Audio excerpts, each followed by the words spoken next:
Welcome back to Not to Hear. Today we will be reviewing the Soberdough Brew Bread of the Rosemary variety. This will be more of a product review because you only need 2 ingredients, beer or carbonated water, which we opted for the latter, and the mix.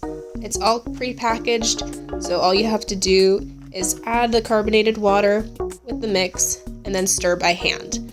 I took that literally. Of course, you can use something else besides your hands, like a spoon or utensil, to help mix this to have a cleaner experience, but mixing by hand can be fun for your little helpers in the kitchen. The directions state to have your oven preheated to 350 degrees and have a 5x9 loaf pan ready to go. Once all this mixing is done, you'll be wanting to pour out your mixture into this pan and even it out.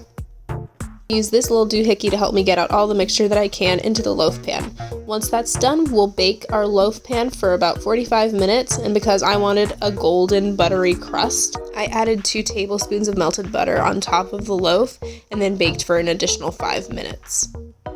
Once those 5 minutes are up, all you have to do is take the loaf pan out of the oven and let it cool for 15 minutes. Or if you're like me, you can live on the dangerous side. And just like that, you have rosemary bread. The entire loaf with calories from the mixture and the butter came out to 1,780, and our loaf weighed about 742 grams.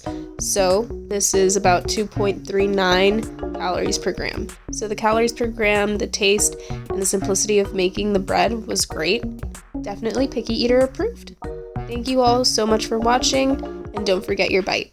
And to like, comment, and subscribe.